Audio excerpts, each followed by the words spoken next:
Oke,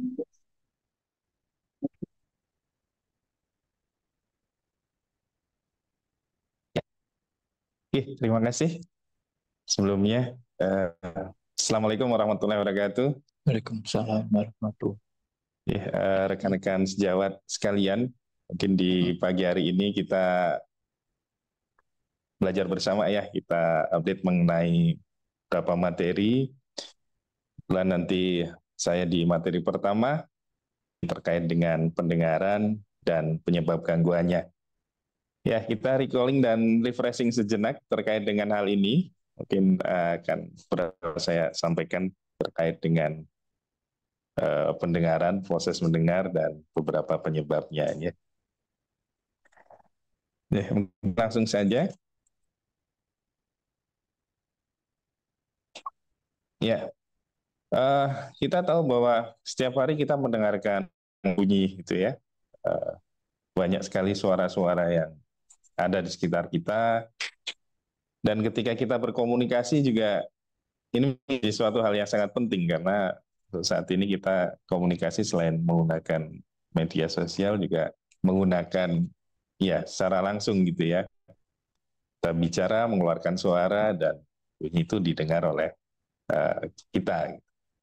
Dan ini menjadi sesuatu yang sangat penting karena bunyi ini memerlukan organ untuk ditangkap oleh tubuh kita, yaitu oleh telinga.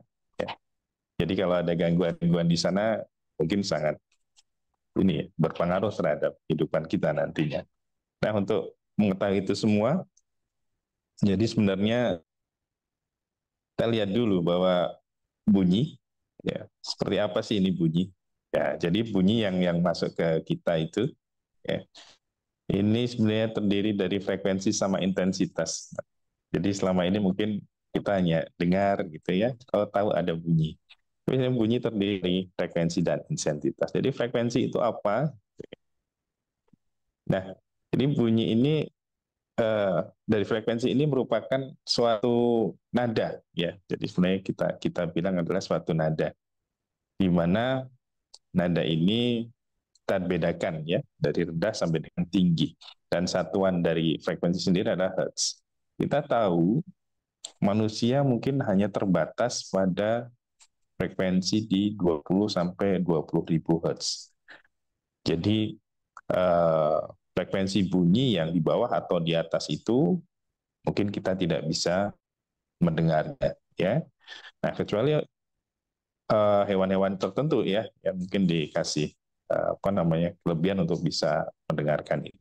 Tapi di manusia kita hanya uh, berkisar antara 20 sampai 20 ribu hertz ya. Nah, kemudian intensitas ya. Jadi struktur dari bunyi itu sendiri ada frekuensi, ada intensitas. Nah, intensitas ini apa? Ini sebenarnya suatu yang menentukan kenyaringannya atau kalau kita bilang itu adalah kerasnya ya, keras atau lemahnya. Jadi satuannya ini ada desibel. Jadi dan kalau kita bicara pelan gitu ya mungkin desibelnya atau intensitasnya rendah gitu ya. Oke. Jadi membedakan frekuensi dan intensitas apa? Kalau frekuensi rendah tingginya nada ya, kalau kita sering main musik atau di not balok musik itu ada C yang nada rendah, ada C yang nada tinggi. Nah, itu adalah frekuensi. Dan ketika kita main musik gitu ya, menggunakan uh, gitar atau piano, ketika piano itu kita keraskan gitu ya, atau kita lemahkan, nah itulah jadi intensitas. Ya. Jadi mungkin itu komponen dari bunyi. Oke, nah dari bunyi sendiri ini akan diantarkan ke kita, ya, di mana kita akan mendengar. Tapi sebenarnya apa sih antara mendengar dan pendengaran gitu ya? Jadi kalau pendengaran sendiri kita bicara masalah alat atau organ yang akan menerima dari bunyi yang datang ke kita. Ya, jadi pendengaran kalau di kita ya di telinga. Nah, yang nanti akan kita bahas. Ya, terus kalau mendengarkan bagaimana? Kalau mendengarkan adalah proses menangkap. Jadi setelah ditangkap, terus kemudian naik ke atas, ya ke sentral ke otak, kemudian akan di apa namanya diolah di sana, ya dan menjadi memori kita, ya. Jadi pendengaran sama mendengarkan ini menjadi sebuah kesatuan yang sangat penting, ya. Jadi kuncinya adalah di organ indera atau pendengaran sendiri. Jadi kalau di pendengaran kita terganggu, maka proses mendengarkan ini juga akan terganggu. Ya, jadi nanti macam-macam hasilnya. Ya, jadi gangguannya akan berbagai macam. Oke. Nah, sekilas ini mungkin terkait dengan anatomi yang teman-teman atau rekan-rekan sejawat semuanya sudah pernah melihat ya. Jadi terkait dengan telinga. Ini yang mungkin akan kita tatik nanti di sini ya, di mana kita tahu ada telinga luar, telinga tengah, dan telinga dalam, gitu ya. Nah, ini dari Sang Pencipta, Allah Subhanahu wa taala sudah menciptakan anatomi telinga ini sedemikian rupa, ya. Kadang kita bertanya atau ketika kita membuka buku kita, apa sih daun telinganya lekuk-lekuk nggak jelas kayak gini bentuknya ya? Sebenarnya untuk apa nggak dibuat rata dan lain-lain, ya? Kenapa yang ini harus bentuknya seperti ini nggak segitiga, macam-macam, ya? Dan ini sangat kompleks sekali di sini, ya, terutama di telinga tengah dan telinga dalam. Ya. Nah, sebelum masuk ke materi-materi selanjutnya, mungkin ya ada baiknya kita recall dan refresh sejenak ini terkait dengan anatomi-anatomi yang ada ini. Karena nanti kita akan mencari tahu penyebab-penyebab gangguan, ya salah satunya kita akan beri kembali tentang ingatan kita, ya, bagaimana telinga itu bentuknya dan bagaimana telinga itu berfungsi. Ya. Jadi memang cukup banyak organ yang harus dipahami kembali. Nah, tapi di waktu yang singkat ini mungkin akan coba saya singkat saja supaya nanti tidak terlalu panjang ya. Oke. Dan sekilas terkait dengan proses mendengar, ya, kita tahu bahwa salah satu fungsi telinga adalah untuk mendengar. Seperti di awal tadi, jadi mendengarkan, ya. Jadi kalau pendengaran ini organnya, kalau mendengarkan adalah prosesnya. Jadi ketika ada bunyi, ya, yang terjadi apa, gitu ya. Nah, secara singkat bahwa bunyi yang datang ke kita itu akan diolah, ya, akan diolah menjadi 3 mekanisme, yaitu yang pertama adalah terjadinya konduksi mekanis. Ya. Nah, untuk konduksi mekanis ini kita akan berhubungan atau akan membicarakan terkait dengan semua organ yang menyalurkan bunyi, ya, sampai nanti ke belakang, ya, ke telinga dalam. Jadi mulai dari daun telinga, liang telinga, gendang, osikel, ya. Nah, ini yang akan menjadi alat konduktif. Terus yang kedua, dari konduksi mekanik sehingga menghasilkan energi mekanik yang nantinya ini akan dijadikan impuls listrik, ya, di mana ini dikerjakan biasanya oleh koklea, ya. Nah, disinilah nanti akan kita ulas juga bagaimana mekanismenya dan kira-kira kelainannya seperti apa. Yang ketiga, yaitu terkait dengan penghantaran impuls. Jadi setelah diolah menjadi impuls listrik, ini tidak berhenti sampai di sini. Tapi nanti tetap akan dihantarkan lewat jalur neuralnya, ya. Oke, ke sentral, ya, ke otak, terus kemudian akan diolah di sana dan akan persepsikan bunyi itu seperti apa. Jadi kalau kita kembali lagi di awal perkembangan gitu ya, atau di ketika apa namanya pembentukan dari organ telinga ini, ya. Jadi organ ini pertama kali berfungsi dan nanti paling akhir dia selesai berfungsinya gitu ya. Nah, pertama kali ketika jaras neural ini sudah mulai terbentuk, ini akan bunyi akan ditangkap dan dimasukkan ke otak menjadi sebuah memori. Nah, disitulah nanti akan berkaitan dengan fungsi-fungsi lain, salah satunya adalah bicara dan persepsi terkait dengan bunyi. Ya. Nah, jadi secara garis besar, 3 mekanisme inilah yang akan menjadi dasar ketika nanti kita mencari tahu kira-kira ada kelainan di mana. Ya. Jadi ini mungkin penting untuk kita awali sebagai recalling kita dalam upaya untuk mencari tahu seperti apa dan bagaimana kelainan yang terjadi pada proses mendengar.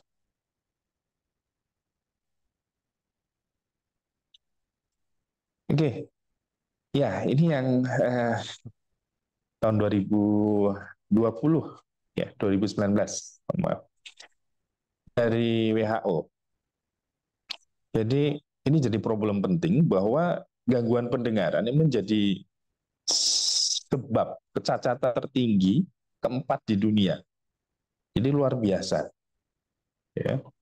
Jadi gangguan mendengar atau pendengaran jadi sebuah kecacatan tinggi keempat di dunia. Ini sebenarnya cukup banyak. Dan kita harus mulai perhatian dengan hal ini, gitu ya. Karena diperkirakan peningkatannya cukup tajam. Di tahun 2030 dari 2019 ini 466, ini bisa menjadi 630 juta orang. Ya, jadi mengganggu. Dan di tahun 2050 ini bisa menjadi 900 juta orang. Nah, perkiraan ini ya perlu digarisbawahi jika tidak ada tindakan. Nah, maksudnya tindakan di sini apa? Yaitu mulai dari pola screening, ya, deteksi terkait dengan gangguan pendengaran, tidak dilakukan dengan baik, dan tata laksananya. Ya. Nah, jadi untuk hari ini, pagi hari ini, kita mungkin akan mengulas karena ada problem ini, maka sebisa mungkin kita ajak rekan-rekan, ya teman-teman semuanya, untuk memperhatikan ini, supaya nanti untuk screening dan mungkin tata laksana terkait dengan gangguan pendengaran, ini bisa diarahkan dengan lebih baik. Sehingga apa yang menjadi prediksi WHO ini menjadi keliru, artinya angka kesakitan dari gangguan pendengaran ini bisa menurun. Tapi seandainya nanti tindakan ya yang kita lakukan tepat. Nah, menurut riset kesehatan dasar Kementerian Kesehatan, ini gangguan pendengaran ini banyak berada di usia 5-14 tahun ya, dan 15-24 tahun masing-masing, jumlahnya 0,8% dari pasien-pasien ya yang datang ke layanan dengan gangguan di telinga. Nah, ini ada gangguan pendengaran 0,8%. Jadi sebenarnya cukup banyak. Ya. Oke. Nah, kita tahu problemnya dan mungkin tadi kita sudah melihat sekilas ya terkait dengan anatomi, ya, recalling. Ya. Nah, kita akan coba buka satu persatu puzzle-nya ya dari anatomi dan fisiologi pendengaran yang ada, yang nanti mungkin akan kita ulas sekalian penyebabnya.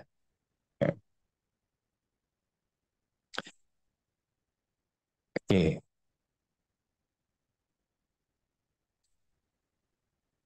Nah, di awal dulu.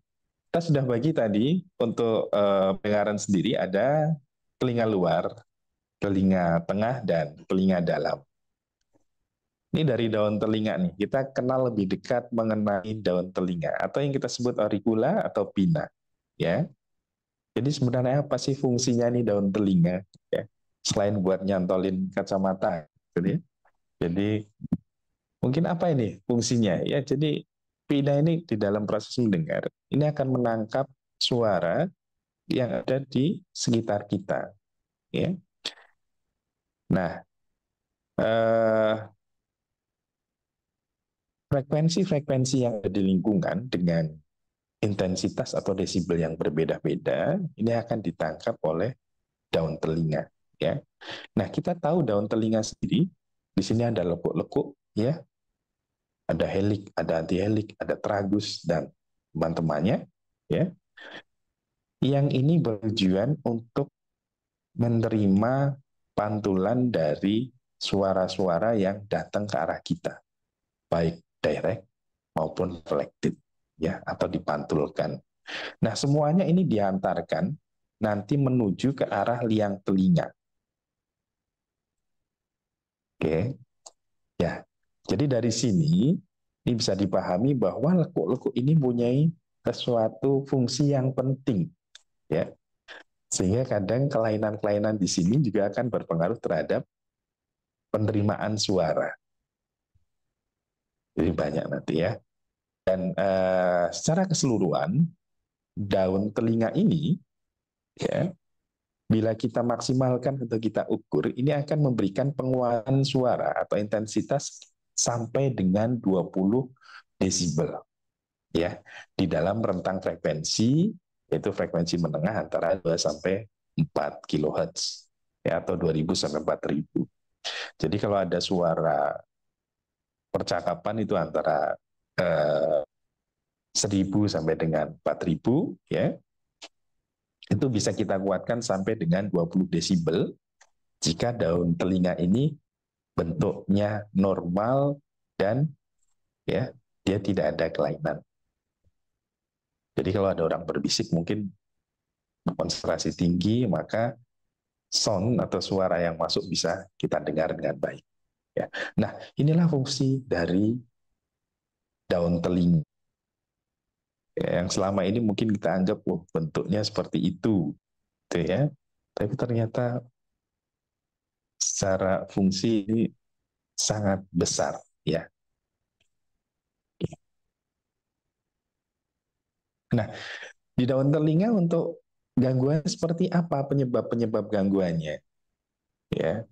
Jadi mungkin saya ambil di Oman, ya, karena data-data yang dari kita Asia terutama Indonesia ini mungkin belum terdata secara bagus, ya, sehingga untuk valensi terkait dengan gangguan-gangguan di daun telinga itu, ya, ini belum muncul rekapnya, ya. Saya masih menemukan, tetapi di beberapa tempat, salah satunya di Oman, ya, ini ada terkait 152 pasien, ya, yang datang terkait dengan gangguan daun telinga, yaitu mikrotia, ya. Nah, ini cukup banyak. Tapi sebenarnya di tempat kita itu sudah mulai terdata, ya, sudah mulai cukup rapi dari diagnostik. Nah, cuma memang belum dilakukan olah secara lebih lanjut, ya. Oke, salah satunya mikrotia, ya.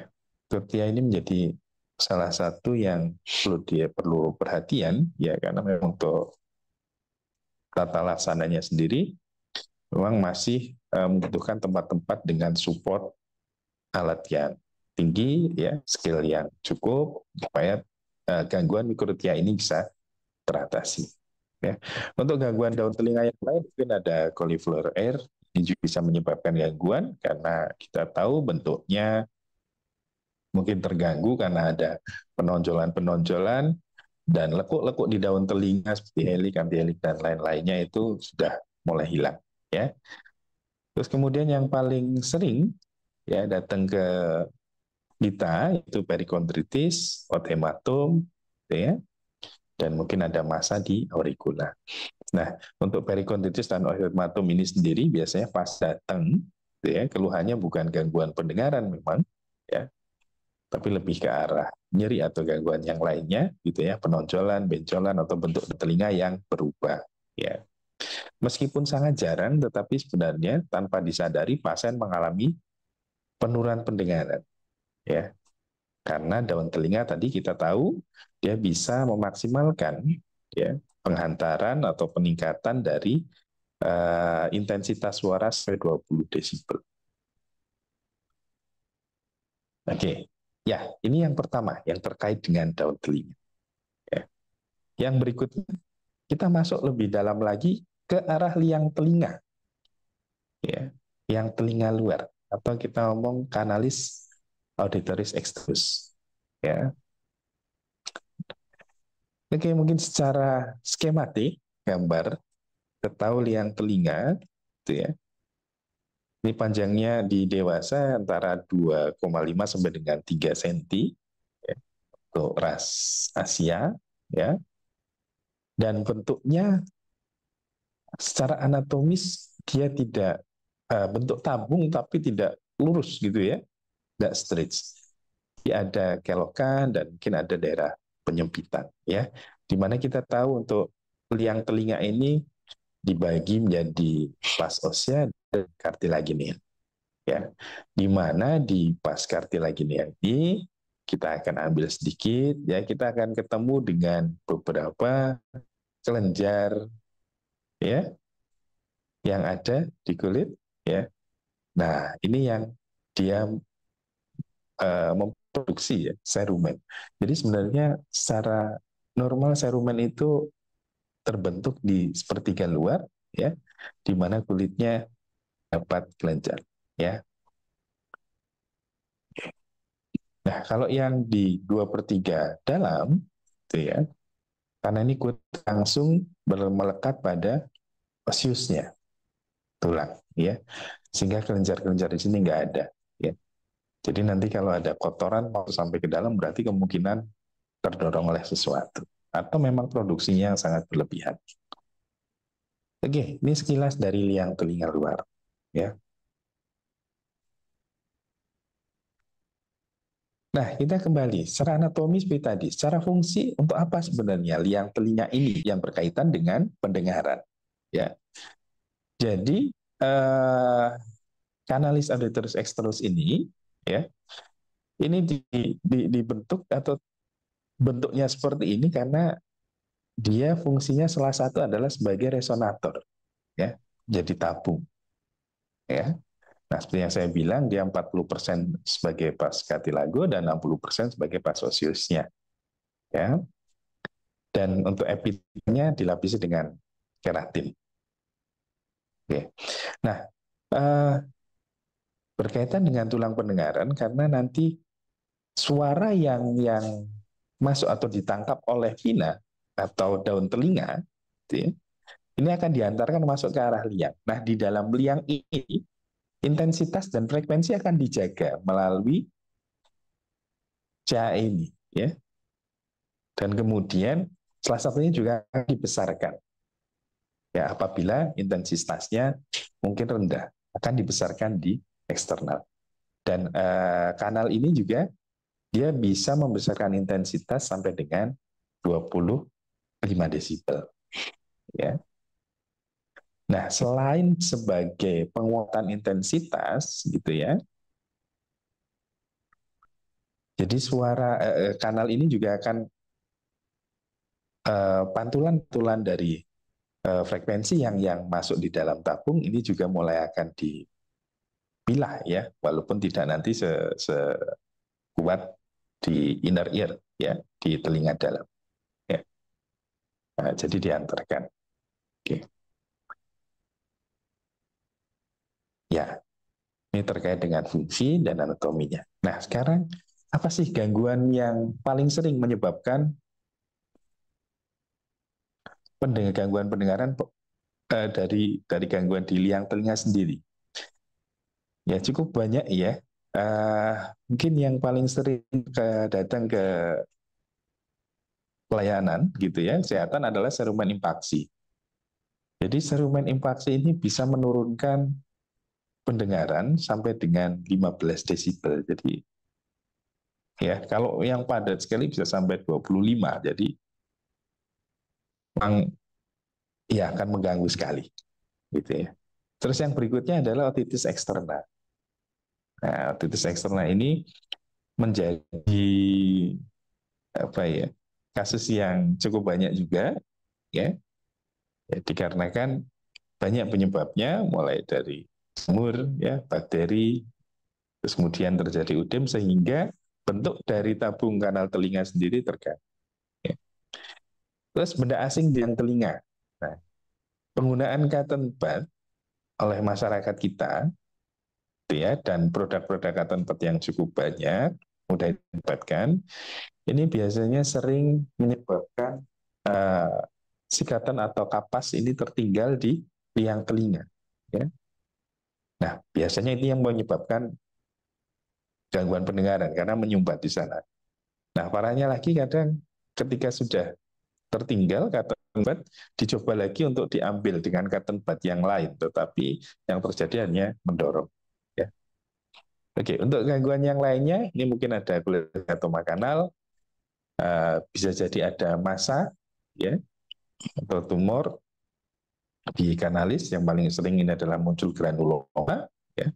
Terus kemudian ada keratosis obturan dan bisa terjadi karena adanya stenosis liang telinga.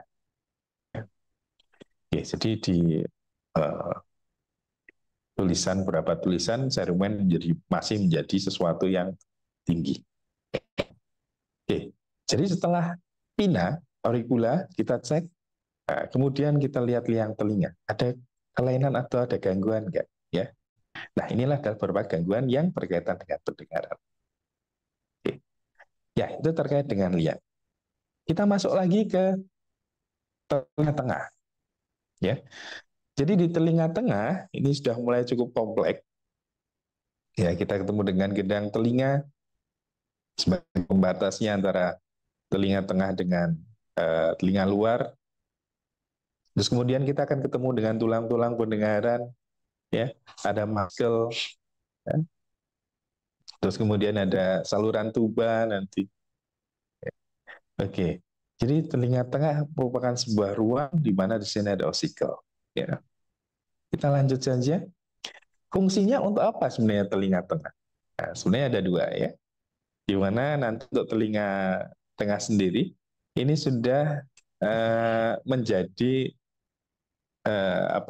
sebagai amplifier, ya, amplifikasi, dan juga sebagai impedansi. Nah, jadi sebenarnya apa tuh impedansi? Ya, jadi telinga tengah berfungsi sebagai impedansi, yaitu nanti dia akan menyesuaikan suara yang masuk. Ya, kalau kecil dia gedekan, besarkan, ke intensitasnya kecil. Tapi ketika intensitasnya besar, dia mungkin akan dihambat. Ya. Nah, caranya menghambat bagaimana dan untuk apa dihambat? Ya. Jadi telinga tengah ini mempunyai fungsi impedensi, salah satu adalah untuk menjaga telinga dalam dari suara-suara yang berlebih. Contohnya ketika ada suara yang desibel cukup tinggi, ditangkap oleh daun telinga, terus kemudian coba diarahkan ke liang telinga, ya. Nah, suara itu coba akan direm dengan cara, nah ini salah satunya adalah, ya, akan memanfaatkan membran timpani, ya, dan kaki stapes yang nempel, di mana dia mempunyai perbandingan yang cukup tinggi, ya, sehingga ketika membran timpani itu bergetar, gitu ya, akan jelarkan kaki, apabila dia intensitasnya tinggi, maka dia bisa menurunkan. Atau ketika dia kecil, maka bisa meningkatkan amplitude getaran. Ya. Terus kemudian adanya efek-efek lengan tuas malleus dan incus, di mana dia bisa dikakukan oleh tadi, ya, ada musculus tensor timpani dan teman-temannya. Jadi ketika ada suara besar, dia akan kaku sehingga getarannya akan berkurang. Ya.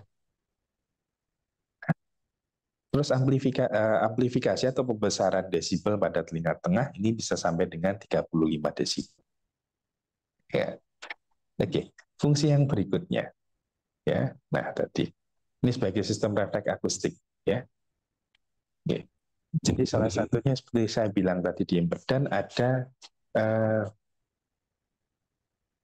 ya, ada fungsi dari pengereman, ya. Jadi ketika ada suara keras, maka telinga tengah akan menjadi kaku, ya, dalam artian getarannya akan dikurangi melalui prosedur yang tadi saya sebutkan bahwa ada otot-otot tensor timpani dan sebagainya. Ya. Ya, tujuannya salah satunya tadi untuk menurunkan amplitudo, ya, dan menyaring frekuensi-frekuensi yang ada supaya telinga dalam tetap berjaya. Oke, gangguannya apa? Ya, gangguan yang sering menyebabkan pendengaran itu turun dari telinga tengah. Yang paling sering adalah otitis media, ya, otitis media. Jadi beberapa kasus banyak datang kita adalah otitis media dengan ciri-cirinya yang sudah kita kenal, ya. Ada reaksi radang dan infeksi pada telinga tengah. Terus kemudian adalah gangguan fungsi tuba. Jadi tuba epithesius mempunyai fungsi salah satunya adalah mengatur ya tekanan antara ruang telinga tengah dengan lingkungan.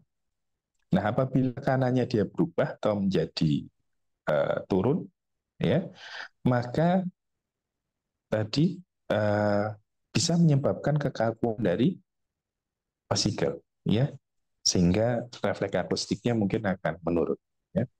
Terus yang berikutnya perforasi membran timani. Jadi membran timani berlubang, ya, oleh sebab apapun, bisa trauma, infeksi atau yang lain. Ya. Terus kemudian timpanosklerosis, ini biasanya muncul ada plak putih, ya. Terus kemudian ada otosklerosis, di mana tulang-tulang pendengaran sudah mulai keropos gitu ya. Dan adanya kolesteatum di bagian kavum timpani. Ya, ini akan mengganggu pengantaran dari suara. Oke. Ya, jika kita melihat pinna tadi tidak ada masalah, liang telinga tidak ada masalah, mungkin gangguannya ada di telinga tengah. Ya, salah satunya adalah ini. Selanjutnya kita masuk ke telinga dalam. Ya. Jadi di koklea. Ya, secara singkatnya, suara yang masuk sampai telinga, terus kemudian menggetarkan tulang, terus akan diantarkan ke koklea. Ya. Nah, koklea ini fungsinya tadi merubah energi mekanik menjadi energi elektrokimia. Ya. Oke. Nah, dikerjakan oleh siapa? Dia akan dikerjakan oleh ini ya, rekan koklea. Yang kita sorot adalah membrana basilaris. Ya, membrana basilaris. Oke, kita ambil ya di ini membrana basilaris ya, di mana dia ada organokorti ya. Nah, di sini ada berkaitan dengan outer hair cell dan inner hair cell ya. Oke. Jadi setelah fungsi dari getaran tadi sudah dirubah menjadi energi elektrokimia, ya, terus kemudian akan mengaktifkan impuls listrik yang nantinya akan dijaraskan ke atas atau ke otak. Nah, inilah fungsi telinga dalam. Ya. Nah, kalau kita lihat, nah, nanti mungkin akan dibahas juga akan disinggung oleh pemateri selanjutnya, ini terkait dengan inner hair cell dan outer hair cell gitu ya. Ini kita punya inner dan outer gitu ya, di mana fungsinya memang nanti akan sedikit berbeda, di mana untuk inner ini adalah transmit auditory stimulus ya, jadi akan mengantarkan, terus kemudian untuk yang outer ini ya, ini sebagai modulatifnya ya.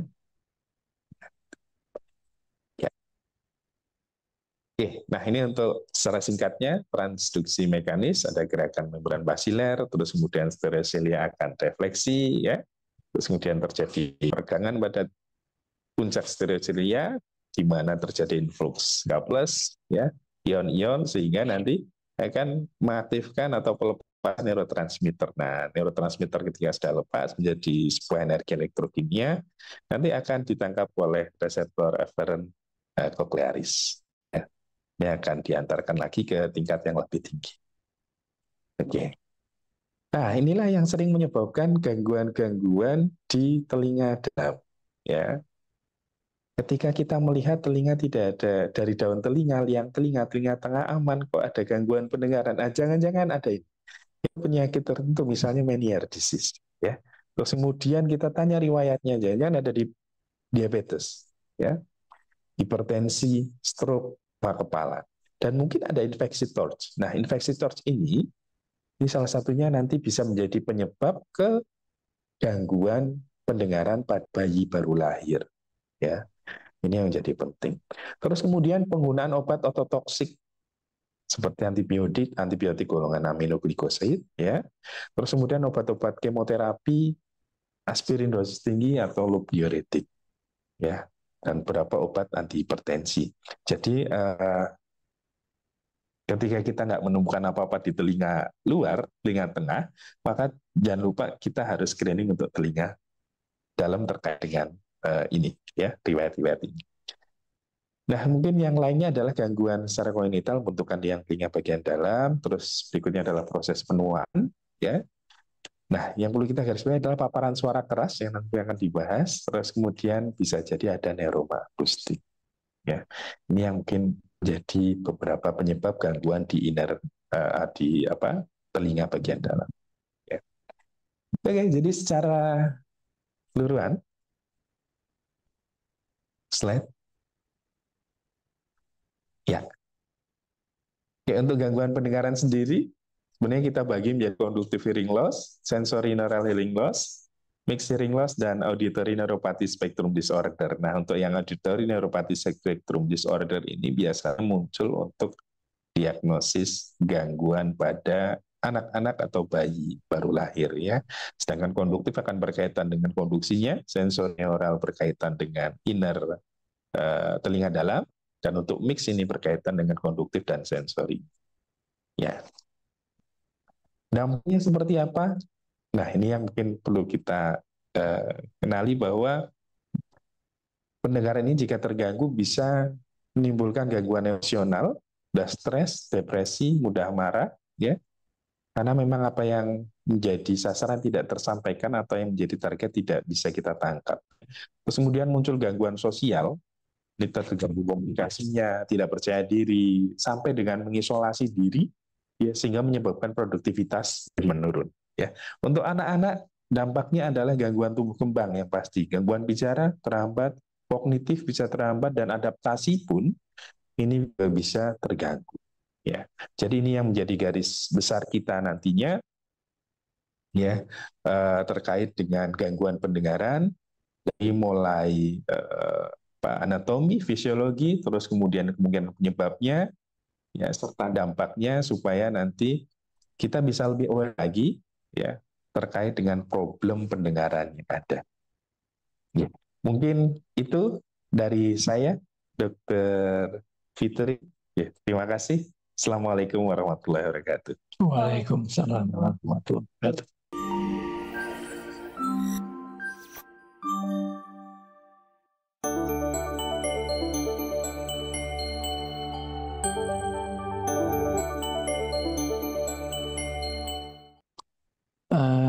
Yang saya hormati sahabat semua, peserta simposium atau seminar pada pagi hari ini, alhamdulillah hari ini kita bisa mempunyai kesempatan untuk penyegaran, dan mungkin ada juga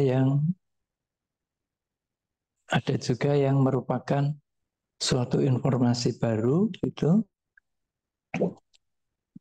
terutama nanti hal-hal yang sangat mungkin sejawat semua belum, atau ya katakanlah belum pernah mengalami atau mengelola kelainan-kelainan di bidang THT, terutama yang paling sering kita jumpai di lapangan.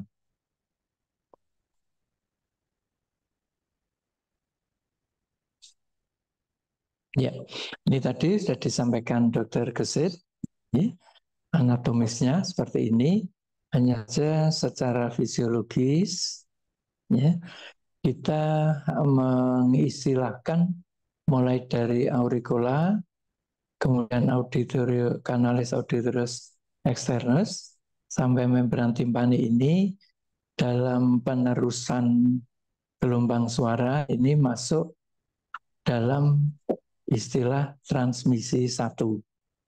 Kemudian di auris media, mulai di membran timpani, kemudian ausikula auditiva, sampai fenestra ovalis, ini transmisi 2, sedangkan mulai dari fenestra ovalis sampai seluruh koklea ini adalah transmisi 3.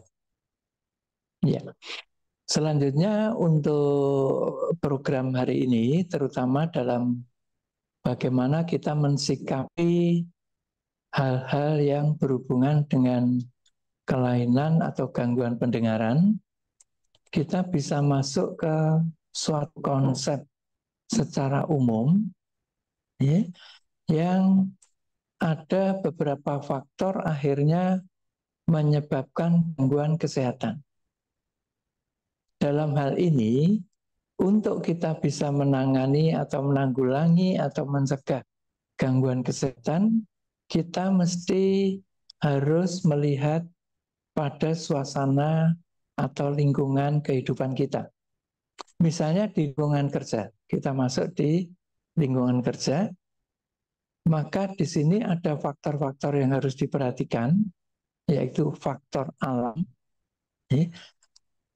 kemudian faktor proses pekerjaan, dan perilaku kita atau para pekerja. Alam misalnya, ini ada suatu penelitian di Eropa kalau tidak salah, yaitu di suku Mabaan. Di sana alamnya adalah alam pegunungan, sehingga sangat-sangat sunyi dari semua kebisingan. Pola hidupnya sangat sederhana sekali. Kehidupannya dari proses yang ada di alam itu. Ketersediaan bahan makanan dan seluruh kehidupan di daerah itu. Ini di suku Mabaan itu daerah pegunungan, katakanlah begitu.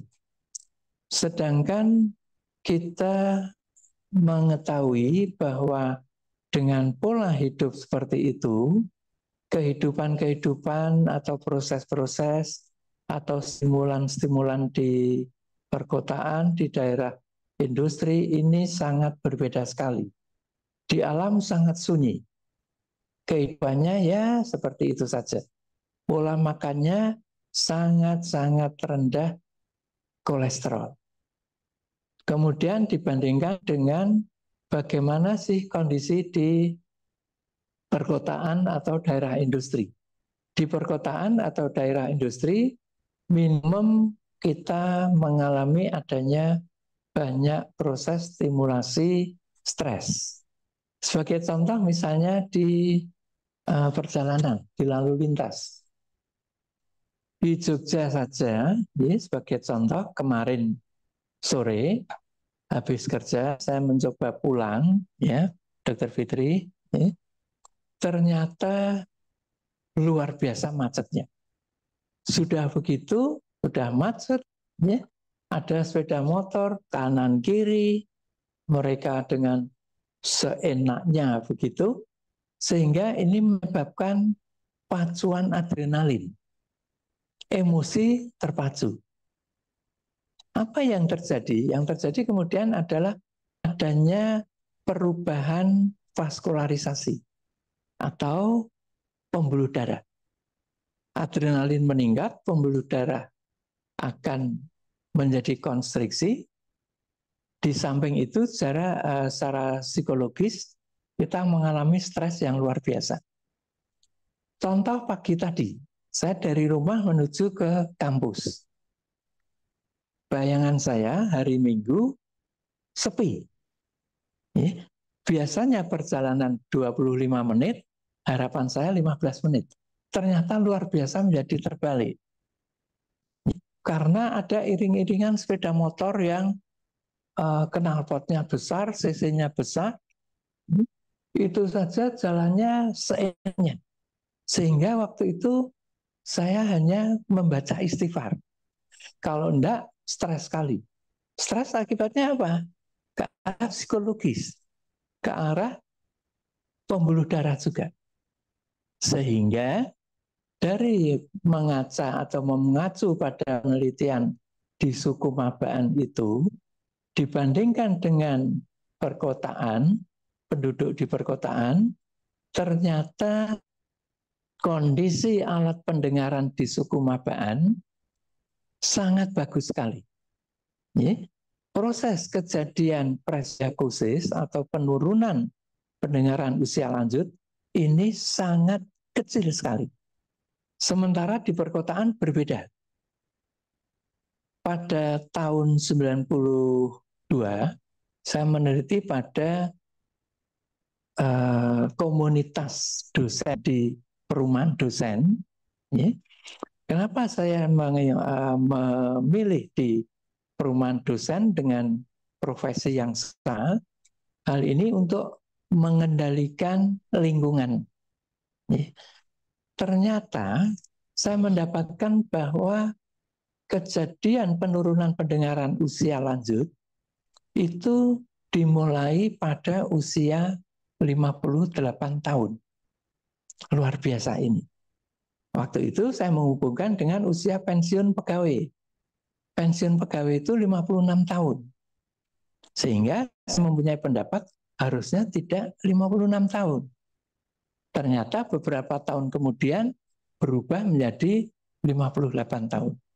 Sehingga saya, alhamdulillah, ini mungkin salah satu dari dasar yang saya dapatkan. Jadi, kemudian yang kedua, proses pekerjaan. Ini juga mempengaruhi. Ya, ada lingkungan kerja, ada stres pekerjaan. Apalagi kemarin ada rame-rame demonstrasi mengenai UMP. Ya, waktu itu ramai sekali di televisi, ya, beritanya luar biasa. Ini proses pekerjaan. Kemudian perilaku, ini juga banyak yang misalnya bangga menggunakan atau memakai sepeda motor dengan knalpot yang dimodif, sehingga kencang sekali. Ya, ini. Nah, dari ketiga faktor utama ini bisa diidentifikasi beberapa hal yang akhirnya mengganggu gangguan kesehatan.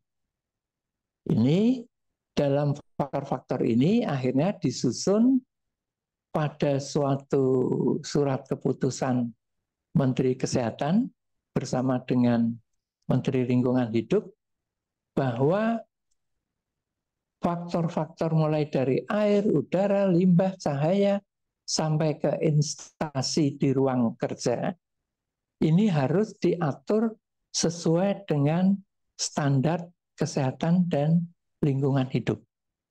Nah, pada kesempatan hari ini, karena kami atau seminar atau simposium ini di bidang THT, maka kita saya memfokuskan membahas mengenai kebisingan dan sedikit mengenai getaran. Kenapa dua hal ini hampir selalu berhubungan? Karena kebisingan banyak disebabkan oleh mesin-mesin industri misalnya. Sementara setiap mesin dengan kebisingan yang tinggi ini menyebabkan getaran yang tinggi juga. Ada suatu penelitian dulu dari teman di daerah barat. Beliau meneliti mengenai status kesehatan pendengaran pada pengemudi bajai. Mungkin Dr. Fitri, Dr. Gesit pernah naik bajai, ya. Saya pernah sekali naik bajai. Waktu itu, waktu mau telepon ke keluarga, itu nggak bisa dengar. Karena sedemikian bisingnya mesin bajai dan getarannya.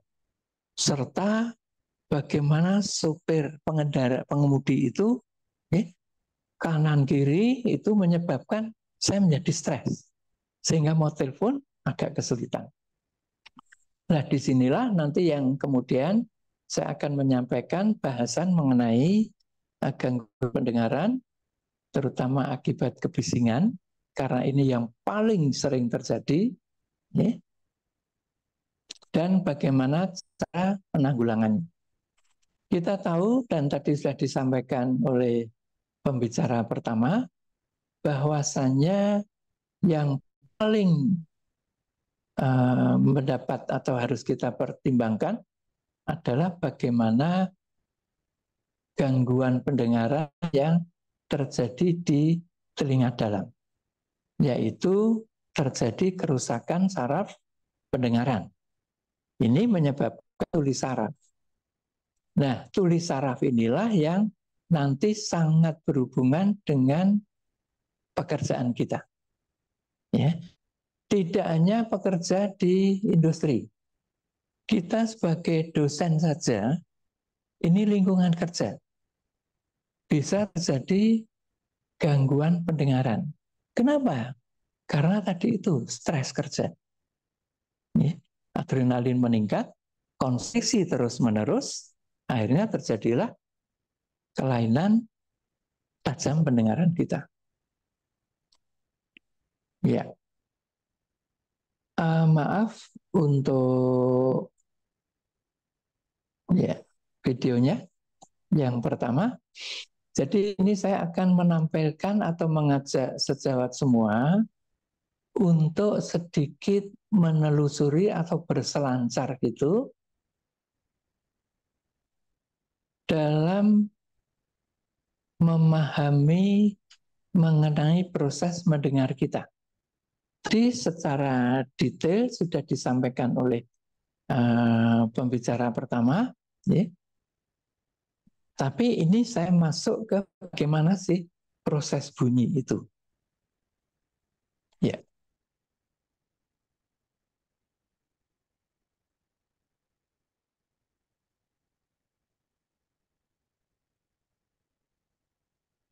Ya, di sini nanti kita akan mengetahui bagaimana sih kondisi pendengaran kita. Ini bisa di stop nanti. Ya. Ya. Kita berawal dari liang telinga atau daun telinga. Ini adalah daun telinga kita. Ya. Kemudian tadi disampaikan ada lekuan-lekuan. Ada yang berpendapat lekuan ini adalah dalam rangka untuk memperluas permukaan daun telinga kita. Kemudian ada yang berpendapat dari segi estetika ini menyebabkan telinga kita menjadi indah dilihat. Kita nggak bisa membayangkan ya apabila telinga kita ini ternyata hanya berupa segi 4 gini saja.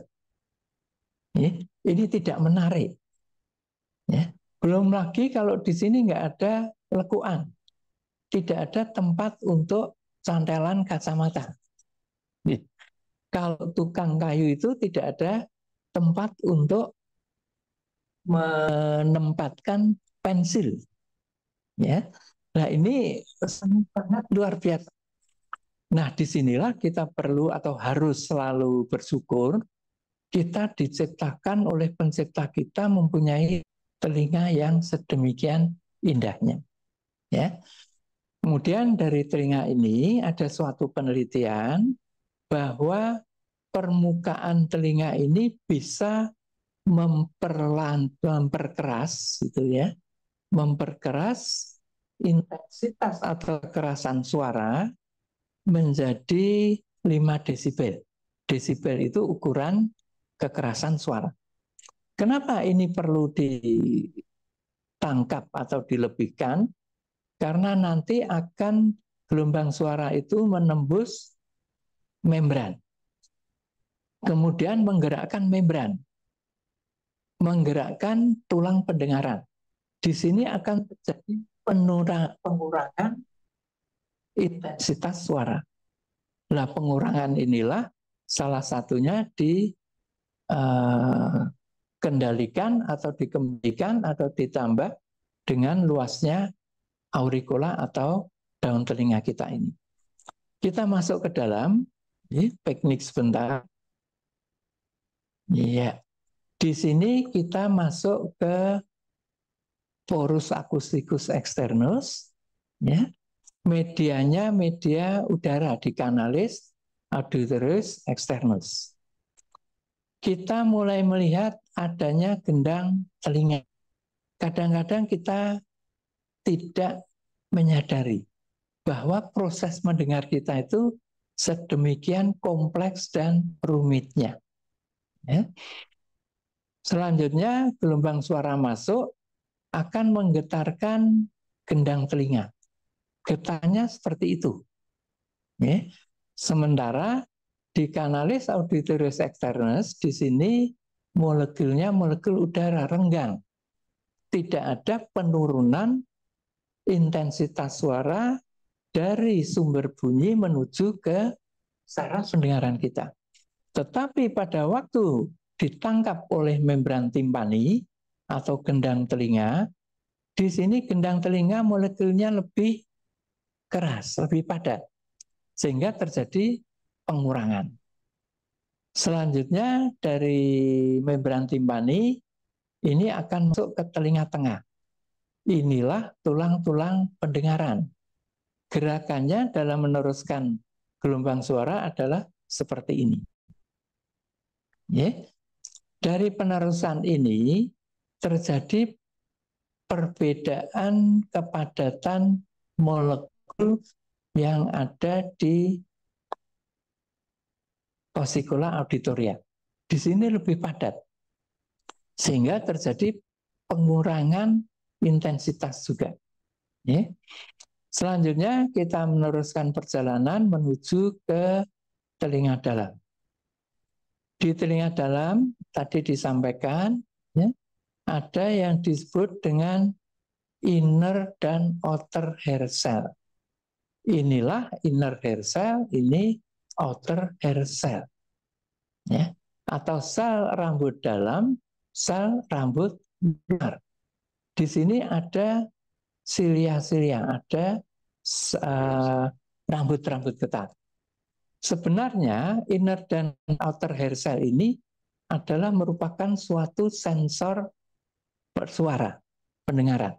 Selanjutnya nanti akan diteruskan oleh serabut-serabut pendengaran ini, atau istilahnya akson-akson, nanti akan berkumpul menjadi neuron, menjadi saraf pendengaran, nervus auditorius, akhirnya menuju ke pusat pendengaran. Nah, inilah inner dan outer hair cell. Setiap kita mendengar suara, maka kedua jenis sel rambut getar ini akan bergetar. Seperti ini. Ya. Setiap getaran membutuhkan energi. Energi ini didapatkan dari oksigen dan dari nutrisi. Maka dari itu, semua kondisi yang menyebabkan nutrisi maupun oksigen kurang akan menyebabkan kerusakan di inner dan outer hair cell ini. Ya. Nah, ini adalah gerakannya kalau ada suara masuk. Selanjutnya, gelombang suara tadi diubah menjadi energi listrik. Ini. Nah, energi listrik ini akhirnya ke pusat pendengaran. Ya, ini. Gambar kedua. Ya, berikutnya akan kami sampaikan mengenai bagaimana sih kondisi arah pendengaran kita pada waktu ada gelombang suara masuk. Ya. Ini adalah gambaran koklea. Ya. Ya, ini kok agak terganggu. Koklea, ya. Di mana di sini ada basis koklea. Ya. Ini adalah basis koklea. Ya. Kemudian koklea ini kita buka. Ya. Nanti ada suatu membrana basilaris, tadi sudah disampaikan. Ya. Nah, Seperti itulah getarannya. Kembali satu, Mas. Ya, getarannya seperti ini. Gambar 3. Yang ketiga. Yang menarik lagi adalah apabila kita mengikuti bagaimana proses pergerakan membrana basilaris. Ya. Jadi ternyata sangat unik sekali. Di mana setiap kita mendengar suatu suara, suara itu berisi atau terdiri dari banyak komponen nada bunyi atau frekuensi. Sementara di membrana basilaris ini ibaratnya seperti dawai piano. Tiap kali kita mencet satu tuts, misalnya di frekuensi tertentu, maka terjadi simpangan gelombang suara pada membrana basilaris ini sesuai dengan frekuensi tersebut. Jadi seperti ini pergerakannya. Nah, setiap ada gelombang dengan frekuensi tertentu, dia akan menyebabkan pergerakan membrana basilaris yang mempunyai intensitas tertinggi seperti ini. Sementara setiap suara yang masuk, dia akan menggetarkan membrana basilaris yang di basal koklea. Ya, ya. Berikutnya slide, Mas. Nah, dari hal itulah, sementara kan bahwa di basis koklea itu mempunyai vaskularisasi yang istilahnya miskin, gitu, ya. Sehingga di sana kebutuhan oksigen juga akan terganggu. Ya, nah ini adalah penyebab atau faktor-faktor yang menyebabkan tuli saraf. Satu, aliran darah. Tadi dari fisiologi yang disampaikan bisa ditarik kesimpulan bahwa untuk meneruskan gelombang suara kita membutuhkan pergerakan hair cell. Setiap pergerakan hair cell membutuhkan oksigen. Oksigen dibawa oleh hemoglobin. Hemoglobin di cairan darah dalam pembuluh darah. Sehingga setiap proses terjadinya tekanan darah rendah maupun tinggi ini juga berperan. Kemudian anemi juga berperan. Penyakit metabolik tadi disebutkan ada kencing manis. Di sini menyebabkan neuropati diabetika. Salah satunya adalah berupa kekakuan pembuluh darah. Kemudian dislipidemi, hiperkolesterolemi, hipertrigliseridemi, ini menyebabkan timbunan pada endotel pembuluh darah. Ini adalah gambaran penampang pembuluh darah. Yang di atas ini adalah diameter pembuluh darah yang normal. Sementara yang di bawah ini, apabila seseorang mengalami hiperkolesterolemi, ya, kolesterol yang tinggi, lipid yang tinggi, maka terjadi plak. Ini menempel di endotel. Sehingga kita bisa melihat di sini diameter pembuluh darah yang harusnya selebar ini menjadi sempit seperti ini. Akibatnya adalah kebutuhan oksigen dan nutrisi ini menjadi kurang. Berikutnya lingkungan atau pajanan bising misalnya. Stres psikis, tadi hubungannya dengan adrenalin. Ya. Nah, kita masuk ke yang paling banyak dalam kehidupan sehari, yaitu bising. Ya, bising suara. Atau ketulian yang disebabkan oleh bising suara ini disebut dengan noise induced hearing loss. Ya. Tapi kita harus ingat bahwa tadi ada latar belakang secara sistemis di tubuh kita. Sehingga paparan bising ini hanya merupakan salah satu penyebab ketulian. Karena masih ada latar belakang status kesehatan di tubuh kita. Mulai dari kolesterol, kencing manis, perokok ini juga, stres. Ya. Nah, tanda-tandanya ini dimulai dari frekuensi tinggi atau 4000. Kenapa 4000? Karena tadi saya sampaikan bahwa basis kornea itu membrana basilaris terutama adalah sensor frekuensi 4000. Sehingga ini mudah rusak, paling mudah rusak. Ya. Kemudian kalau berlanjut akhirnya ke frekuensi yang sekitarnya. Ini adalah contoh-contoh yang dulu pernah kami lakukan penelitian di industri. Ini adalah sumber bising. Ya. Ini salah satu yang saya dapatkan, ini bukan di industri, tapi di rumah sakit. Ya.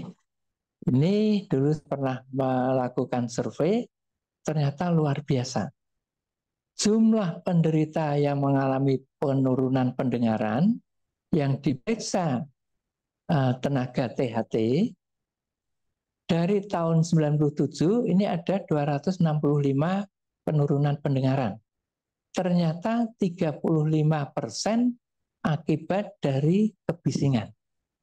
Yang luar biasa adalah paling banyak terjadi di proses laundry. Karena di sana ada suara bising.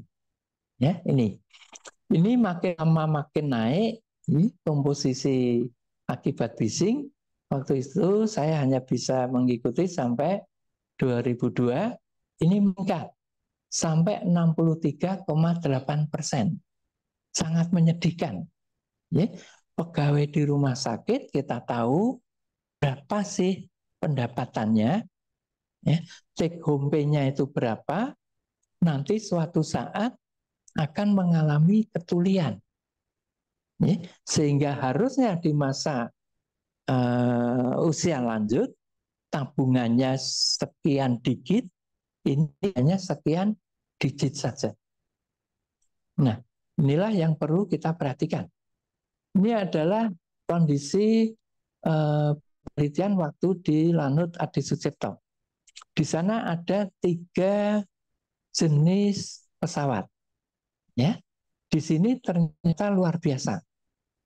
Kami melakukan pemeriksaan atau pengukuran bising yang ditimbulkan dari 2, 10, 20, sampai 100 meter. Yang jenis KT1 ini kebisingannya 71 desibel.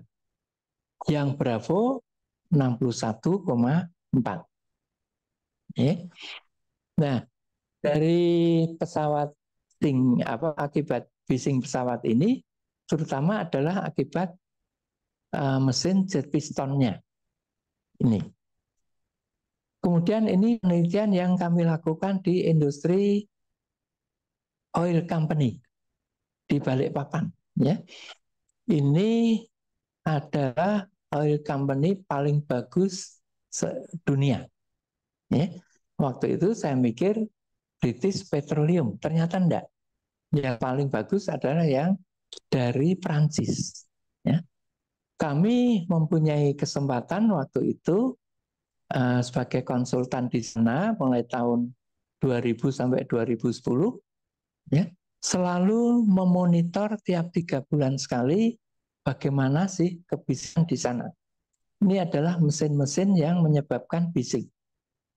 Nah, ini ada salah satu contoh, ini di Bangkok dulu, kami ke sana, ini kami saya foto, karena bisingnya hampir tidak ada. Luar biasa. Ini sudah sekitar 20 tahun yang lalu. Di Bangkok sudah sangat sadar bising lingkungan. Di tempat kita, wallahu alam. Tadi pagi jalan ke sini aja, bising sepeda motor luar biasa. Ya. Ini tadi sudah saya sampaikan. Kemudian ini anak-anak muda. hati-hati. Sekarang ada istilah menjelang pemilu ya. Menjelang pemilu ini kan luar biasa ini. Kebisingan sepeda motor dan sebagainya. Sementara ada sekarang kecenderungan apa itu yang menari-nari gitu ya sambil kampanye. Ini bahaya sekali. Ini pada orang-orang yang sudah atau mempunyai hobi ya, sementara tabungannya tinggi, mobil-mobil mesti harus dengan suara musik yang menggelegar ya. Kemudian ini hati-hati saat-saat kampanye ya, ini sangat menyebabkan kebisingan, akhirnya ketulian. Ini juga kalau tabungannya mungkin Dr. Fitri, Dr. Gesit mungkin sudah 12 digit ya, seperti yang sekarang rame dipermasalahkan, yang akhirnya menjadi orang dengan rompi orange ya. Ini tidak hanya terima membeli mobil CC 1.500 gitu ya. Mungkin ini 50.000 ya. Sehingga mobil baru mau diinjak gasnya sudah lari sendiri. Ini juga petembak ya, Dokter Gesit ini ya petembak mungkin. Nah ini kalau yang saya sampaikan di oil company tadi, kami melakukan survei waktu itu. Ya. Setiap mendapatkan kekerasan bunyi pada frekuensi tertentu, selalu kita buat signboard-nya. Ya. Ini apalagi? Ya. Kemarin ada pemberian alutsista, ya. Hati-hati. Ini bisingnya seberapa? Ya. Kami pernah survei ini F16 sih. Ya. F16 pada waktu itu saya turun dari chopper baru take off landing ya. Ada suara kencang sekali. Ini suara apa? Padahal saya dari chopper. Ya. Kira-kira 5 atau 10 menit baru kelihatan pesawatnya. Sementara bunyi kerasnya sudah sedemikian hebatnya. Ini juga di oil company, hati-hati. Kadang-kadang kita melakukan perjalanan menggunakan sitrak. Ya, sitrak itu semacam apa itu? Ya, kapal kecil gitu ya. Ini ternyata ini mesinnya di belakang sini, kita penumpangnya di depan, harapannya mengurangi kebisingan. Ternyata di sini kami dapatkan sekitar 90 desibel. Ya, ini juga ini chopper yang kita pakai juga ke side-side. Ya. Nah ini adalah gambaran audiometri. Ya, dulu ada teman sejawat dari barat sana bahwa tuli akibat bising itu apabila ada penurunan di frekuensi 4.000. Ternyata saya mengikuti dari rekaman di oil company tadi itu tidak seperti itu. Saya ikuti beberapa tahun sebelumnya. Ternyata awalnya hanya kecil demikian di frekuensi tinggi. Kemudian tidak terkendali, terpapar terus, akhirnya seperti ini. Kalau sudah seperti ini sudah nggak bisa diapa-apakan. Ya. Dan ini akan terus turun. Terus turun, terus turun. Akhirnya seperti ini. Kalau sudah seperti ini, komunikasi sosial pendengaran sudah sangat-sangat terganggu. Karena pendengaran kita bicara itu pada frekuensi 500 sampai 3.000 desibel. Ya. Nah, ini adalah pajanan bising. Ya, ada ini di tadi oil company ya. Ini kok mengsele ya.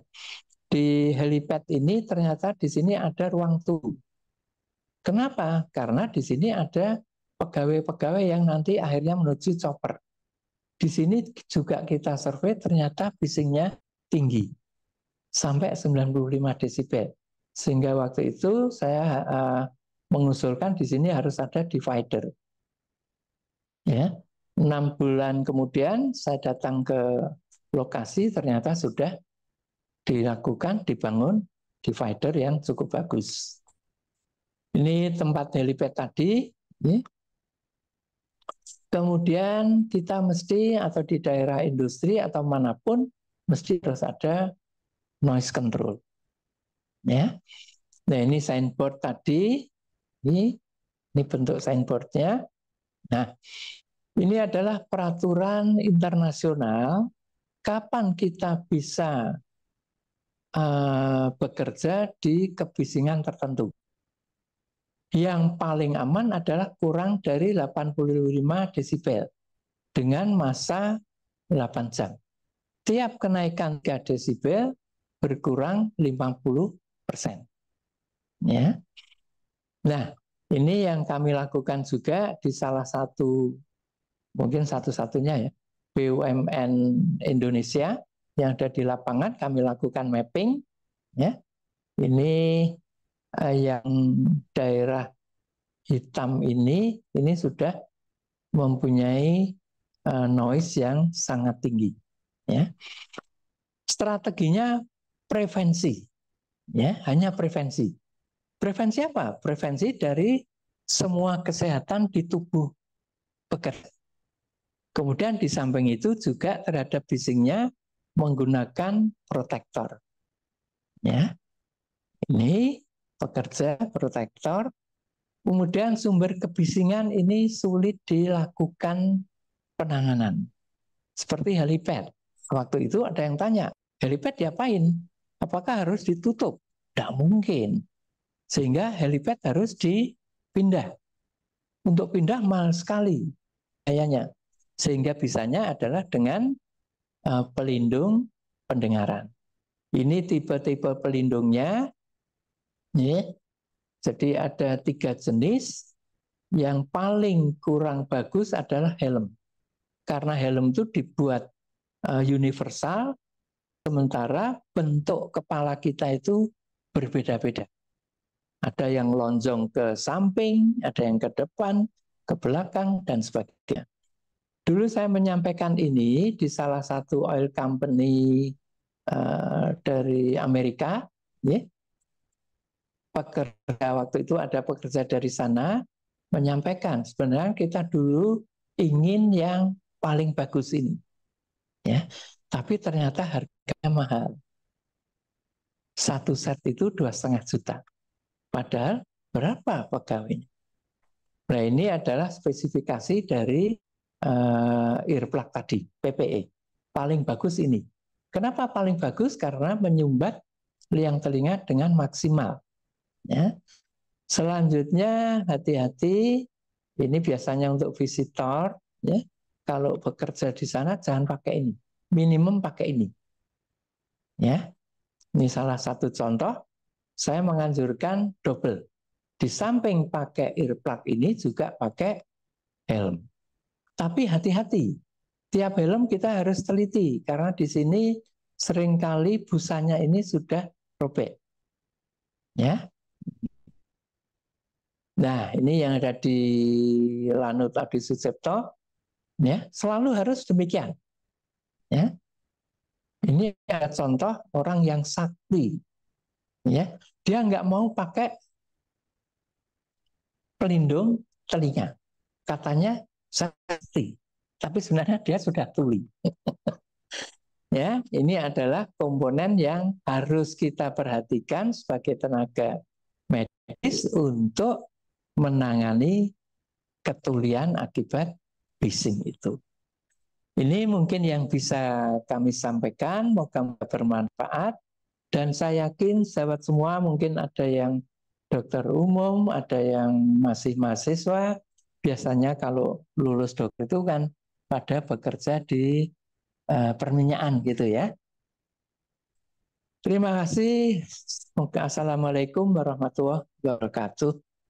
Waalaikumsalam warahmatullahi wabarakatuh.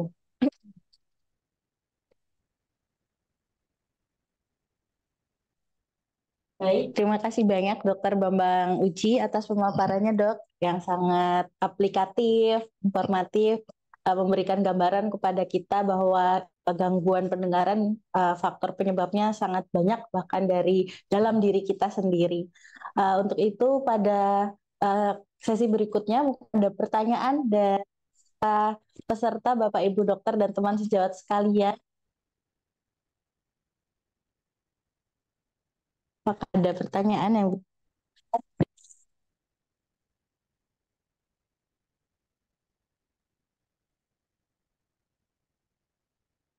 baik? Ini ada pertanyaan masuk dokter. Ini bisa dokter Kesit atau dokter Bambang Uji. Pertanyaannya adalah bagaimana cara mencegah gangguan pendengaran dari lingkungan luar, misalnya suara bising yang tiba-tiba. Apakah mempengaruhi jika ada suara bising tiba-tiba yang muncul dengan gangguan pendengaran? Itu. Monggo, dokter Gesit atau dokter Bambang Uji mungkin ingin menjawabnya. Baik, terima kasih. Dari mana? Ada yang identitas? Oh, belum tertulis. Baik.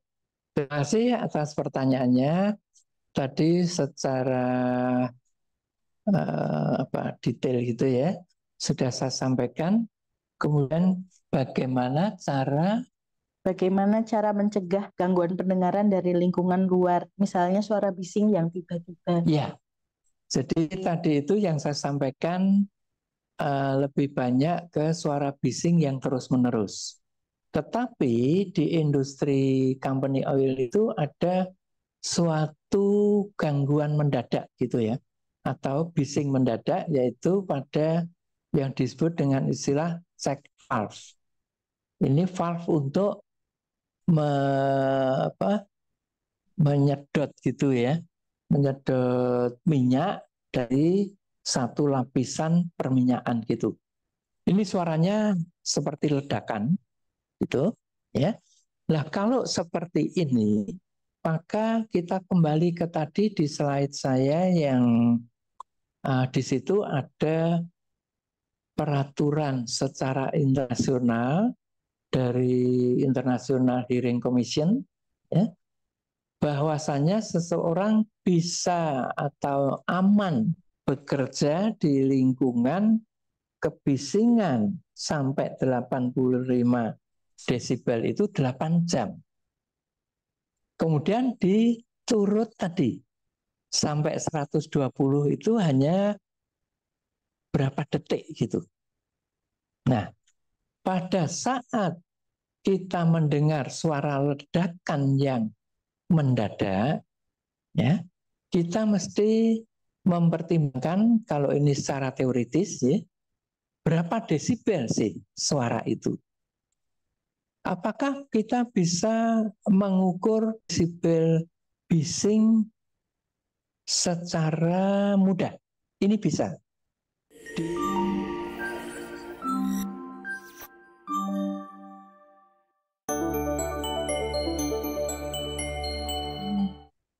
Hearing level, di situ ada. Ya.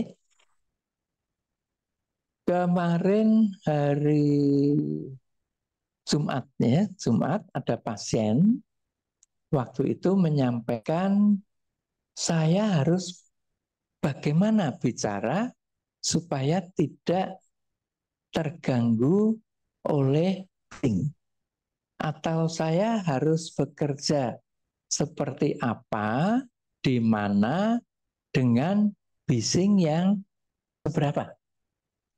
Sehingga saya menyampaikan tolong di-download saja aplikasi itu. Misalnya, ya contoh ini. Kemarin tutorial di FKUI. Ini menarik sekali.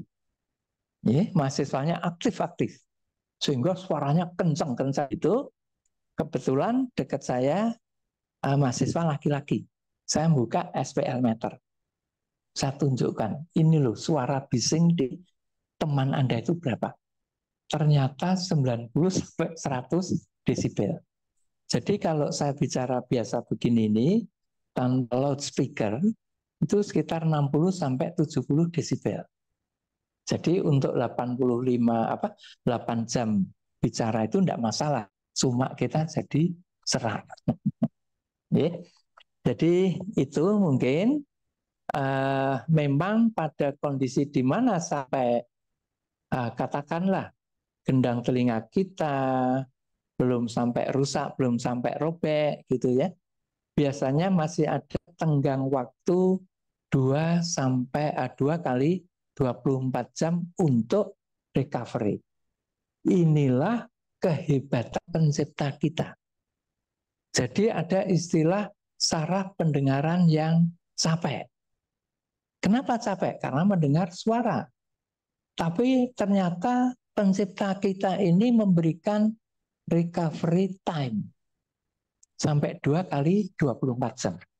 Sehingga biasanya tanpa dilakukan apa-apa, maksudnya tanpa treatment apa-apa, sekitar 48 jam itu akan kembali normal. Itu. Nah, bagaimana kalau kita selalu di tempat yang tiba-tiba ada misalnya di Gaza? Ya, kalau bisa pakai pelindung telinga kalau sempat. Karena tiba-tiba kita baru datang, depan ada bom datang. Bukan hanya pendengaran kita yang rusak, tapi tubuh kita sudah tidak karu-karuan gitu. Ya. Moga-moga bisa terjawab.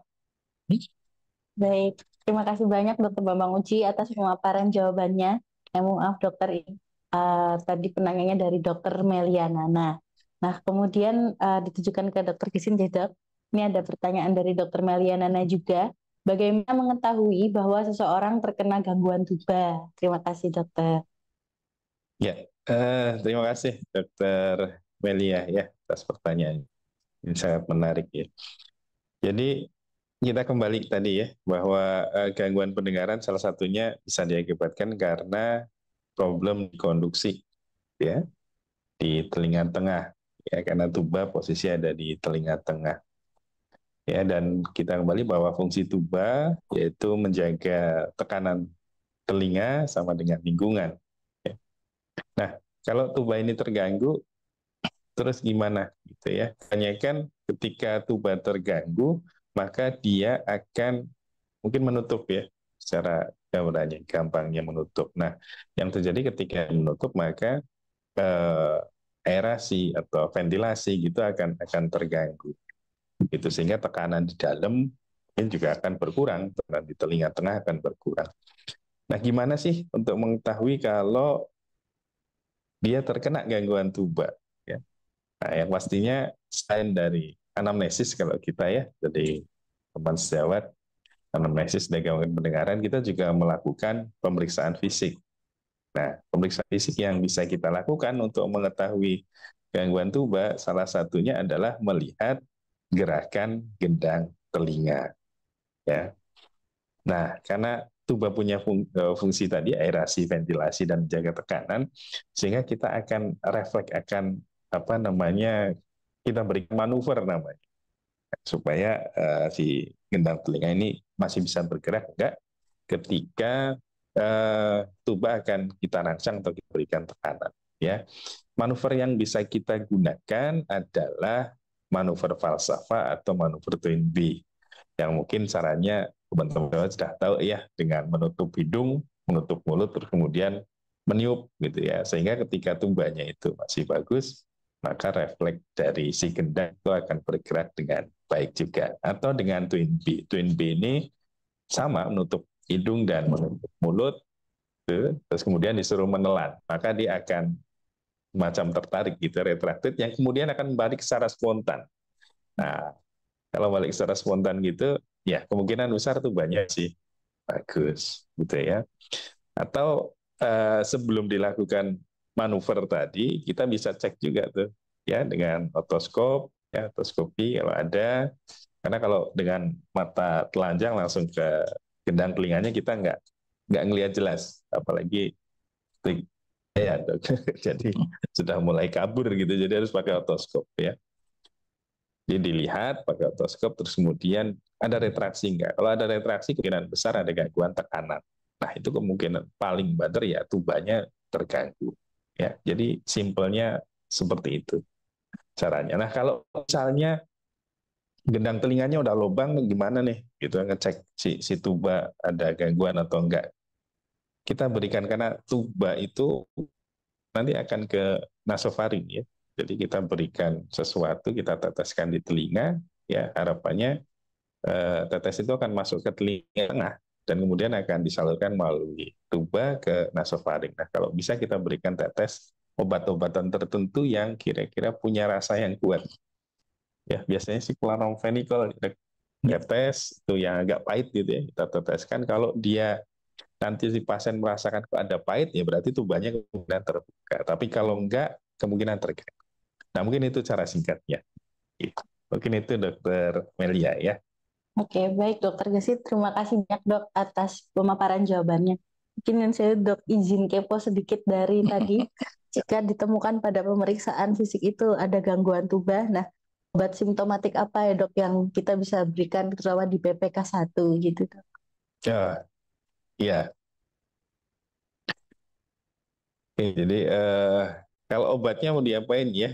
Ya, macam-macam gangguan tuba itu mulai dari yang jelas biasanya ada pembengkakan, ya. Kalau itu berkaitan dengan inflamasi infeksi, ya kita berikan antibiotik dan anti radang, gitu ya. Dan jika ada radang, biasanya ada UD ya, ada pembengkakan, maka kita bisa berikan pseudoephedrine misalnya contohnya gitu ya. Nah, itu untuk mengurangi bengkak di daerah tuba. Tapi kalau misalnya itu problemnya karena ada hambatan di muara tubanya, itu kan ada massa dan lain-lain, ya kita mau dikasih obat kayak apa itu akan tertutup terus. Nah, jadi nggak bisa. Jadi obat yang paling bisa kita berikan untuk awal, ya kita curigai si tuba ini mengalami gangguan karena inflamasi atau infeksi. Jadi pemberian radang, antiinflamasi, antibiotik ataupun anti alergi itu sebagai obat rujukan pertama yang bisa kita berikan. Mungkin seperti itu, Dr. Fitri. Baik. Ya. Baik, terima kasih banyak Dokter Gesit. Insya Allah sangat jelas ya teman-teman peserta dokter sekalian. Nah, ini ada satu pertanyaan lagi dokter untuk Dokter Bambang Uci dari Muhammad Ramdan Afif Abdul. Izin bertanya dokter kepada Dokter Bambang, apakah mendengarkan brown noise atau white noise atau sejenisnya untuk menekan tinnitus itu aman dokter? Apakah tidak menambah beban pendengaran karena khawatirnya jadi NIHL?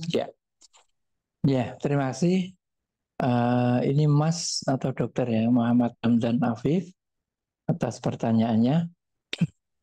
Jadi untuk white noise ini memang dia bisa menekan atau katakanlah bukan menekan ya, tapi mengalihkan, masking, itu masking, ya, mengalihkan suara tinnitus.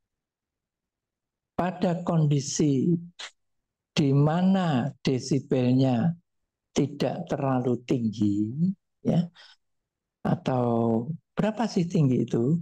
Tinggi itu kalau tadi sudah saya sampaikan ya, untuk komunikasi sehari-hari ya 85 desibel, tetapi kalau untuk pemeriksaan ini misalnya karena tinnitus biasanya nada 40, 50, begitu itu sudah untuk masking sudah bisa.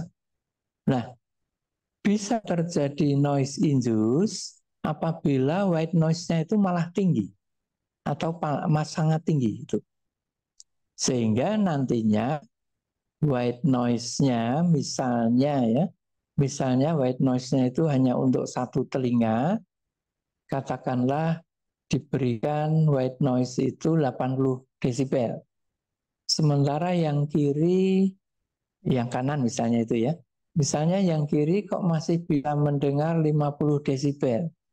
Maka nanti ada istilah yang disebut dengan cross hearing. Yang 80 desibel tadi akan mempengaruhi di telinga kiri. Sehingga bagi telinga kiri berperan sebagai noise induce. Memang sebelah kanan tinnitusnya akan termasking. Ya, tapi untuk kirinya justru menyebabkan noise induce. Nanti akan turun. Ini mungkin untuk tadi Mas Aram. Ya. Moga-moga terjawab ya. Baik, terima kasih banyak Dokter Bambang Uci atas jawabannya. Kemudian mungkin terakhir ya, ini sesi tanya jawabnya dari Dokter Mainanda Primadia. Ditanya, Dok, untuk treatment orang dengan keluhan berdenging dan adanya tuli bagaimana? Apakah hilang dengan steroid? Enggak. Enggak, silakan. Ya, terima kasih Dokter Mainanda ya. Jadi kalau kita ngomong denging atau kita bilang tinnitus ini banyak sekali problemnya ya, dan di layanan memang banyak sekali orang datang dengan keluhan berdenging. Tapi perlu perhatikan, kita harus cari tahu dulu tuh sepanjang jaras pendengaran tadi ya, dari mulai luar sampai dengan telinga tengah itu ada gangguan atau tidak. Nanti kalau untuk telinga dalam mungkin Dokter Bambang Uji akan memberikan ini ya. Jadi kalau untuk tinnitus sendiri ini sebenarnya atau denging gitu ya, ya kita ada dengung ada denging itu bisa diakibatkan karena adanya gangguan hambatan dari jaras pendengaran. Kalau itu terjadi di kondusifnya atau di telinga luar atau tengah gitu ya, maka kita berikan treatment sesuai dengan penyebabnya ya. Jadi kalau memang ada inflamasi jerit mungkin akan bisa memberikan dampak ya. Tapi kalau untuk di bagian telinga dalam ya gangguannya, nah ini nanti lebih kompleks lagi, akan kita cari tahu ya dengan pemeriksaan neurologi, OAE, terus kemudian audiometri ya, apakah betul-betul jaras atau sarafnya yang mungkin terganggu. Dan Dokter Bambang Uji ini ahlinya ya terkait dengan itu. Jadi ada beberapa studi yang coba pernah beliau lakukan itu terkait dengan treatment, ada menggunakan obat saraf ya Dok ya. Nah itu mungkin akan ditambahkan beliau. Ya mungkin itu kalau dari saya, Dokter Fitri ya. Baik. Baik, terima kasih banyak Dokter Gesit atas jawabannya. Mungkin Dokter Bambang Uji menambahkan. Mungkin sedikit melengkapi. Sebenarnya ini mungkin terapi steroid yang intratimpani itu ya, yang dimaksudkan. Sebenarnya ini masih kontroversi. Ada yang setuju, ada yang tidak. Kalau saya pribadi selama ini masih belum setuju.